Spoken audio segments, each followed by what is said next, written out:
Ola, que tal, como están? Benvidos un día máis ao Faladoiro. Hoxe abrimos o programa conversando con José Luís Méndez Romeu, voceiro do PSDG no Parlamento Galego. Señor Méndez Romeu, moitísimas grazas por aceptar o convite e benvido unha vez máis a Correo Televisión. Moitas grazas. Está tamén connosco no plató o xornalista Luís Pérez, director de Correo Televisión, que se queda a entrevista e logo a tertulia. Que tal, Luís? Moi ben. Benvido un día máis. Gracias. E imos empezar cas preguntas que lle temos preparadas, que son sobre cuestións moi diversas, non? Como ten que ser. Hai un mes convertíase vostede na cara do novo PSDG de Besteiro no Parlamento, e vostede un veterano, pero tócalle agora representar a renovación no partido, non? Que tal se leva iso? O Partido Socialista mudou de dirección a través de un proceso de eleccións primarias e dun congreso. Saliu elexido o señor Gómez Besteiro e a él lle corresponde representar o socialismo en Galicia e tamén dirixir a política e a estrategia que leva adiante o grupo parlamentario. Foi necesario proceder a unha sustitución do portavoz por dimisión do anterior e a dirección galega considerou que debería de asumir eu mesmo esa responsabilidade nos vindeiros anos, considerando ao momento no que nos atopamos, considerando tamén a composición do grupo e tendo en conta cales son os obxectivos principais que temos por diante. A vostede sorprendeulle? Sí, sorprendeume. A verdade é que logo de levar un certo tempo no Parlamento, asumir agora a representación dese colectivo, o labor de coordinación, pois sempre é unha sorpresa que implica un depósito de responsabilidade, tamén unha sorpresa porque representa un desafío moi importante no momento actual no que nos atopamos. E tocoulle, nada, uns días despois, representar o grupo no debate do Estado da Autonomía, non? Empezar xa con moita forza, non? Nunha cita moi importante. Quedou satisfeito un pouco do seu papel nese debate? Creo que fomos quen a poñer de manifesto nese debate a situación real da sociedade galega. Desgraciadamente ben diferente da que explica con frecuencia o señor presidente da Xunta. Puxemos de manifesto que en políticas de emprego, que en políticas de crecemento económico ou en políticas de defensa dos grandes servizos públicos a Xunta non está actuando ou está actuando con moi pouca eficacia. E arredor diso creo que foi centrado o debate. En ese sentido estamos razonablemente satisfeitos. Logo falamos de novo da situación de Galicia, Luís, se me permites, pero volvendo un pouco á renovación e aos cambios no grupo parlamentario, ven máis animados os deputados do seu grupo ca chegada de Besteiro á Secretaría Xeral? Sí, é certo que tivemos un longo tempo de debate interno arredor de como se debería resolver as consecuencias da derrota electoral de 2012. Por fin adoptouse unha decisión, houve un proceso de primarias, afortunadamente houve un elevado grau de participación e, polo tanto, se abre unha nova andaina e se abre nun grau de consenso interno moi importante. En consecuencia, os deputados se sinten razonablemente contentos, optimistas, diante deste período que agora se inicia e dispostos a dar o mellor de sí, de acordo coas directrices que reciban do señor Besteiro. Tamén Pachi Vázquez? Obviamente, Pachi Vázquez, que foi quen propiciou, ademais, este proceso de primarias inédito en España, vai desempeñar agora un labor de deputado de base, un labor de deputado no territorio, e o fará como calquera dos outros 17 deputados. A ver, Luís. Sí, seguindo co mesmo tema, desde algúns sectores, sobre todo, quizás mediáticos, e mellor desde a opinión pública, se interpreta primeiro a renovación con Besteiro e despois o seu nomeamento concretamente como un cambio na estrategia da oposición. Ata de agora se acusaba a anterior grupo parlamentario de facer un certo seguidismo de outros grupos, concretamente de Beiras e de Ague, non? Vai a mudar, vaise notar esa diferencia máis que antes ou cales son as súas prioridades neste sentido? Eu non teño a percepción de que o grupo socialista estivera facendo un seguidismo de Ague ou do BNG. Si é certo que no primeiro ano desta legislatura houve unha situación moi polarizada no Parlamento por distintos motivos, basicamente pola grave situación na que estamos, que se deteriora de mes en mes, e quizáis iso transmitiu unha imaxe de excesiva confrontación ou de excesiva polarización. En calquera caso, o obxectivo da dirección socialista actual e, dende logo, o meu como voceiro do grupo é plantexar os problemas principais con rigor, plantealos con independencia de cal sexa a posición dos demais grupos e plantealos tamén dun xeito constructivo. Nós somos moi críticos co Goberno de Galicia, pero tamén estamos dispostos a falar de calquera dos problemas importantes, sempre, evidentemente, coa vontade de responder ás demandas dos cidadáns. E deses problemas supónse que teñen que falar mañá na reunión que teñen previsto manter o presidente Feijóo e o novo secretario xeral do seu partido, Gómez Besteiro, non? É o seu primeiro encontro, Besteiro reuniuse estes días con o resto de líderes políticos de Galicia, tamén con representantes institucionais, pero pensando na reunión de mañá, atrévese vostede a anticipar cadel pode ser o titular que deixe ese encontro? Se que deixe algún, ou se cree que pode deixar algún? Eu coñezo a posición de diálogo na que acude o señor Besteiro. Descoñezo a posición do señor presidente da Xunta. Gustaríanos que ese diálogo fora arredor dos problemas que lle importan aos cidadáns, fundamentalmente o paro, a crise económica e, dende logo, a situación dos servizos públicos. A partir de aí pode haber outros temas, pero sería engañarnos que o diálogo versara sobre temas distintos dos que son prioritarios. Creo que todo depende da actitude do señor Feijóo, de si realmente está disposto a facilitar escenarios de encontro ou si simplemente quere manter un encontro protocolario. Hoxe dicía Feijóo, logo do Consello da Xunta, que ele está aberto a todo e que, en todo caso, unha cuestión que lle gustaría pactar co Grupo Socialista é a lei do solo. Non sei a vostede que lle parece como tema tamén prioritario, entendo, non? Bueno, a lei do solo certamente é unha lei importante, quizáis no momento actual non forma parte do catálogo de problemas urxentes, está totalmente paralizado o sector da construción e da promoción, pero sen dúbida é unha lei necesaria, é unha lei importante, é unha lei que compre facela ben. E nos estaremos dispostos a dialogar sobre esa lei, pero gustaríanos que houbera algo máis, e sobre todo algo máis relacionado coas necesidades que as enquisas miden como preocupacións dos cidadáns. O que pasa é que, ao mellor, esas preocupacións das que vostede falou, o emprego concretamente, a política económica, desde a Xunta moito non se pode facer. Pódense facer cousas, por suposto, pero as maiores competencias son do Estado e son da Unión Europea.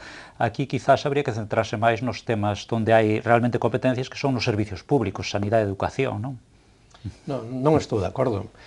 A Xunta ten as competencias, por exemplo, en políticas activas de emprego, pero non as quere exercer. A Xunta vai recibir agora alrededor de 65 millóns de euros da Unión Europea para emprego juvenil, por exemplo. Haberá que decidir como se va a utilizar esos recursos. A Xunta ten a capacidade de actuar dentro de certos límites sobre os sectores económicos. Sin embargo, no orzamento para o ano 2014, todas as axudas dirixidas ao tecido empresarial disminúen de xeito drástico, e levamos así varios anos. Por tanto, a Xunta pode facer bastante máis do que fai, mesmo dentro da limitación de recursos propia desta situación. Vostede ten dito varias veces, e últimamente máis, que Feijóo é un mal xestor, non? Non concorda esa imaxe ca mensaxe que transmite o presidente da Xunta, non? Que é que Galicia é unha comunidade solvente, unha das máis solventes de España. Probablemente falamos de cousas distintas. En todo caso, é certo que a Xunta de Galicia, dende o punto de vista da eficiencia, está acadando cotas históricas de desastre. Por exemplo, hoxe mesmo se coñecían os datos de I+D en España. En Galicia temos retrocedido 6 puntos. Si revisamos a xestión no ano anterior das áreas principais relacionadas coas políticas económicas, en todas elas quedaron recursos sen executar, e son, ademais, recursos en volumen inferior a calquera dos anos precedentes.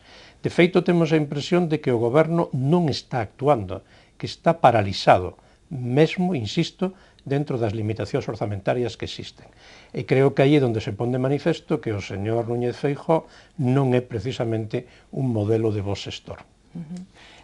Vostedes ofrecían no debate do Estado de Autonomía un pacto sobre o paro, non? E a resposta do PP era que teñen vostedes diferentes pactos, non? Diferentes modelos, diferentes opcións, como que non se poñen de acordo, non? No camiño a seguir. A vostede que lle parece que a resposta sexa esa, vamos? Creo que o señor Feijóo non quere falar en serio.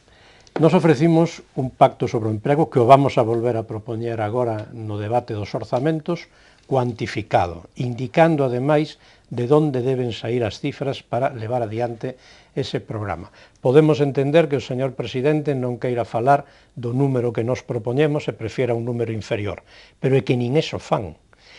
Para o ano 14, o orzamento que van a dedicar a políticas de emprego baixa un 9% sobre o ano anterior, e dende o ano 9 baixou un 60%.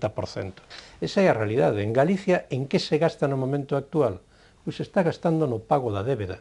Cada vez estamos máis endebedados, con unha débeda, ademais, que crece en dúas direccións, a débeda financiera e a débeda derivada do modelo que se está adoptando para contratar servizos públicos como o Hospital de Vigo, estradas, etc. E todo iso o van a pagar as generacións futuras que non van a ter os recursos necesarios para recuperar o ritmo de crecemento. E creo que isto do que hai que falar continuamente no momento actual. Entón, vostedes non son partidarios de endebedarse tanto.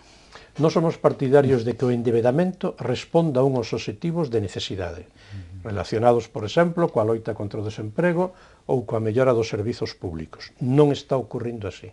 O dramático da situación actual é que ese endebedamento non obedece a obxectivos de mellora, e aí está a comparación. Ningún galego considerará probablemente hoxe que está vivindo mellor que hai un ano ou mellor que hai 2 anos. Pero eso pódese dicir de calquer parte de España, supoño. Dende logo, a nosa responsabilidade que se exerce en Galicia é esta, e temos que poñerlo de manifesto. E temos que poñerlo de manifesto porque noutros lugares de España hai actuacións co orzamento distintas das que hai en Galicia. E corresponde mirar as boas solucións, as boas prácticas, e non recrearse na mala situación que poidamos compartir con outros. Bueno, cambiamos de asunto, se lle parece, para poñer enriba da mesa unha cuestión de actualidade estes días e precisamente no Parlamento. Que pensa do que está a pasar en Ague, ca marcha do deputado Fernández Calviño, e o que pode pasar, non? Se Carmen Iglesias de Esquerda Unida pois asume o escano, que é o que lle toca e que é o que di que vai facer, que lle toca facer. Eu creo que vaise restaurar a normalidade, é dicir, as persoas teñen que dedicarse á actividade parlamentaria cando son elexidas e, por tanto, a AGE vai tomar unha decisión razoable e unha decisión conveniente. A posibilidade de que exista un novo grupo parlamentario pois forma parte na práctica de unha escisión dentro de AGE por las razóns que foran, que non as coñecemos, en todo caso non as podemos valorar, pero o certo é que se van a escindir, que vai haber unha deputada que marcha aparentemente dende o primeiro día e, por tanto, o Parlamento vaise facer un pouco máis complicado todavía. Teremos 5 grupos parlamentarios. En Galicia estábamos acostumbrados a ter moi poucos, pero o normal en España, nos parlamentos autonómicos, é que haxa 5, 6, ás veces 7 grupos, como acontece, por exemplo, en Cataluña, no País Vasco, etc. Por tanto, vamos a ter unha situación inédita en Galicia, pero non tan extraña en España. Non lle produce íntima satisfacción ver que estas cousas pasan en Ague, malia que se presentaban como, bueno, pues esos defensores da regeneración democrática? Bueno, nin eu comparto a propaganda que poida facer Ague de si mesma, nin comparto unha visión catastrofista. Creo que estes problemas son inevitables no funcionamento democrático dos partidos, que ás veces se producen diferencias de opinión moi fondas e teñense que resolver do único xeito civilizado, en este caso, pois de separándose, formando un grupo novo. Non sei a influencia que isto poida ter no futuro de Ague. É difícil prevelo. En todo caso, sí que parece que calquera grupo político, por novo que sexa, pois se parece aos grupos políticos que xa existen, comparte as súas preocupacións e tamén comparte os seus problemas. E sobre o feito de que o señor Calviño deixe o Parlamento antes de un ano da legislatura, lle parece normal que o deixe por este motivo? Eu descoñezo as razóns polas que o deixe, parece que son laborais, non? Parece que son profesionais. Sempre se discute que a política non debe ser necesariamente unha actividade permanente e, polo tanto, é normal que haxa persoas que nun momento da súa vida ponderen a oportunidade de retomar a carreira profesional. Pero nada máis empezar na política. E que descoñezo as súas razóns persoais, en que condicións accedeu e con que compromisos previos accedeu, se isto era coñecido ou se realmente foi unha sorpresa. Xa que estamos no Parlamento, quedemos nel un momento máis, xa está utilizando Besteiro o despacho que ten a súa disposición o grupo parlamentario? Pero o señor Besteiro, cando vai ao Parlamento, non pode estar no pasillo, ten que recibir a xente, ten que falar e normalmente pois utiliza algunha das instalacións que xa ten o Grupo Socialista e que están á súa disposición, obviamente. E ata que punto pode ser un problema o feito de que non sexa deputado? E é un dato necesario co que temos que contar. Acontece en algún outro grupo político neste momento, significa que o señor Besteiro vai ter unha proxección política, sobre todo noutras áreas, que non son o Parlamento, e que no Parlamento pois teremos que levar adiante un labor que sexa complementario do que el poida desenvolver noutras esferas. Si, hai quen pensa neste sentido de que incluso lle pode favorecer, porque nestos momentos o Parlamento non goza precisamente da mellor fama, non? Bueno, eu creo que en xeral a vida política no momento actual en España, en Galicia, está moi desprestixiada. Tamén o está na maior parte dos países da nosa contorna. E as razóns son complexas e non van a variar a curto prazo. Dentro desa situación, de que os cidadáns legítimamente consideran que a política non dá resposta urxente, rápida, inmediata aos seus problemas, pero dentro desa situación, estar ou non estar no Parlamento ao final ten o mesmo custo. Varía simplemente a forma de trasladar unha mensaxe, de facer a comunicación política, pero a situación é a mesma. O partido, o PSDG, ven de vivir meses moi complicados ata a celebración desas primarias e dese congreso. Vostede cree que se acabaron definitivamente as tensións? Bueno, unha organización democrática é unha organización viva, unha organización na que hai posicións distintas e que ás veces se confrontan. Creo que iso ten un aspecto positivo, de que os cidadáns o valoran. Isto non é unha secta, non é unha ortodoxia religiosa. Non sei se o valoran tan ben como cree vostede, Ao lado diso é necesario que ese nivel de debate non enturbie a transmisión das principales ideas de resposta a unha situación. Eu creo que o Partido Socialista culminou unha etapa e abriu unha nova. En esa nova probablemente vamos a ter un debate moito máis sosegado, moito máis orientado a problemas concretos, como se acaba de ver na conferencia política da pasada fin de semana, e moito máis orientado ás solucións das vindeiras eleccións municipais. Por certo, nesa conferencia política, digamos que non se apoiou o feito ou a proposta de Galicia, non sei se se fixo formalmente, de facer primarias tamén para elixir secretario xeral, non? Sí, efectivamente, a posición de Galicia non foi respaldada mayoritariamente. Estamos diante de un tema moi novedoso en Galicia, pero sí hai unha idea de facer primarias para elixir o candidato á presidencia do goberno, que é un primeiro paso moi importante. Nós creemos que ese proceso vai ser irreversible e que ademais se vai trasladar ás demais forzas políticas. Pero de secretario xeral, ou de elixir os órganos do partido? O dos órganos do partido pode tardar quizáis máis tempo na medida en que a estructura do partido non é exactamente igual en todo o territorio estatal, pero creo que a idea de que todas as persoas teñan algo máis de participación que o mero feito de estar afiliados, de participar en debates, vais estendendo paulatinamente. Haberá que artellar as formas, haberá que definir algunhas cuestións, por exemplo, o papel que as persoas simpatizantes poden ter, etc. Hai experiencias moi interesantes en Cataluña, en Francia, etc. E por aí camiña o futuro. Quería preguntarlle... Sí, adiante. No, preguntarlle polo caso que xurdiu en Vigo sobre as denuncias de Carlos Príncipe, que foi alcalde da cidade do Partido Socialista, unhas denuncias de enchufismo, non? E decía o señor Besteiro onte, por tanto me remito a unha fonte de autoridade, que si alguén cree que hai motivos delictivos debe de poñelo en coñecemento da xustiza. Alén diso, estamos diante de asuntos de ámbito local. En todo caso, se hai que explicalos, debe ser nese ámbito local. Pero ali conviña que se explicaran ou non? Todo o que coñezo é a través dos medios de comunicación. Volvendo brevemente, que estamos rematando a conferencia política, falouse de moitas cousas nela, pero non se falou de cando serán as primarias, non? Que é algo que todos queremos saber, non? Non lle lembra Rubalcaba a Pachivaz que está atrasando o que é inevitable? Pero a decisión sobre o calendario tampouco é unha decisión que se deba adoptar necesariamente xa. Nos vindeiros meses haberá unhas eleccións europeas. Unhas eleccións que teñen tamén a súa importancia e que teñen que ser preparadas, sobre todo cando no momento actual a política europea ás veces é difícil de explicarlle aos cidadáns. Por tanto, haberá unha decisión sobre as primarias que non entorpezca ese proceso de eleccións europeas. E unha elección, como xa se ten dito, suficientemente distanciada das eleccións xerais.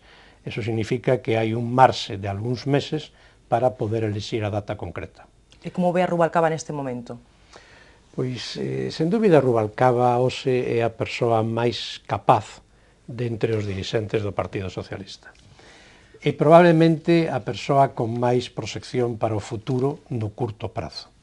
Mais a medio prazo, pois acabamos de ver a eclosión dunha dirixente nova de enorme forza, como é Susana Díaz, e, polo tanto, ademais de outras persoas que xa se están movendo habitualmente, hai a seguridade de que haberá candidatos para sustituir a Rubalcaba cando chegue ese momento. Luís. E despois das europeas pronto veñen as locais, estamos xa pouco máis de ano e medio. Eu queria preguntar directamente se se ve vostede como alcalde da Coruña. Evidentemente, para o Partido Socialista recuperar a alcaldía da Coruña é un obxectivo prioritario, como a alcaldía de Santiago de Compostela.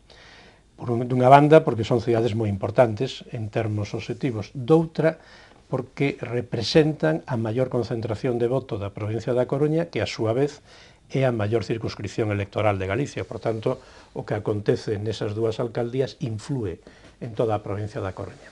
Nós non temos decidido quen vai ser candidato na cidade da Coruña ni na cidade de Santiago.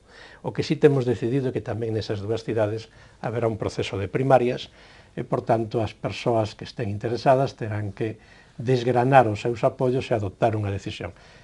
Persoalmente teño un compromiso co señor Besteiro e co Grupo Parlamentario Socialista ata o final de legislatura, o que na práctica é unha resposta indirecta á súa pregunta.